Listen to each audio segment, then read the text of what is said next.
तमाम महाराष्ट्रातल्या गावगाड्यातल्या खेड्यापाड्यातल्या वाडी वस्तीवरच्या 18 पगड 12 बलदर बहुजनाच्या सर्व कार्यकर्त्यांना, सर्व माझ्या मित्रांना आवाहन करतो, अरे चला उठा, जागे व्हा।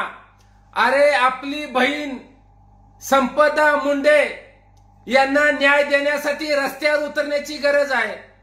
अरे ज्या संपदा मुंडे आपल्या बहिणीची आत्महत्या झाली, तिला मारून टाकलं, तिला मारणारे, तिला त्रास देणारी कोणती गिधडाची औलाद आहे, या आरोपीवर का कारवाई केली जात नाही? अनेक वेळा आपल्या सुषमाताई अंधारेने एसआयटी नेमण्याची मागणी केली असताना देखील ही गेंड्याच्या कातडीचं सरकार फसवणूक करतंय। आपल्या संपदा ताईला न्याय देत नाही।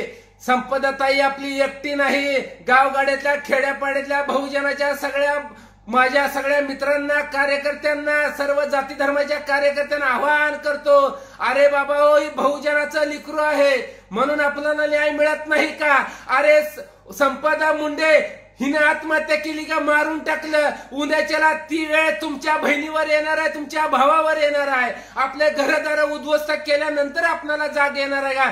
म्हणून ही वेळ आपल्यावर येता कामा नये। म्हणून संपदाताई मुंडे ही व्यक्ती नाही आहे, तिच्यासोबत आपण ही गेंड्याच्या कातडीच्या सरकारला दावून देण्यासाठी चला तर मग उद्या फलटणला सकाळी 10 वाजता भेटूया आणि गेंड्याच्या कातडीच्या आणि सत्तेच्या आरी गेलेल्या पोलीस यंत्रणेला कडाडून जाग आणण्यासाठी आणि भ्रष्ट ज्यांनी संपदा मुंडेंचा घात केला अशा सर्व गुन्हेगाराला जेलमध्ये घालण्यासाठी संपूर्ण काम धंदा बाजूला ठेवा आणि फलटणमध्ये दाखल व्हा, हजारोच्या लाखोच्या संख्येने दाखल व्हा, तरच या गावगाड्यातल्या मस्तीवान माजखोर प्रस्थापित औलादींची मस्ती उतरवल्याशिवाय राहणार नाही, तरच या गुन्हेगारांना सजा होईल, तरच आपल्या पंकजा मुंडे, संपदा मुंडे यांना न्याय मिळेल। आपल्या संपदा ताई एकटी नाही, आपल्या संपदा ताईचा जीव गेला तरी देखील ही गिधडाची औलाद त्या संपदा ताईवरती घाव घालण्याचा प्रयत्न करते, टोचा मारण्याचा प्रयत्न करते।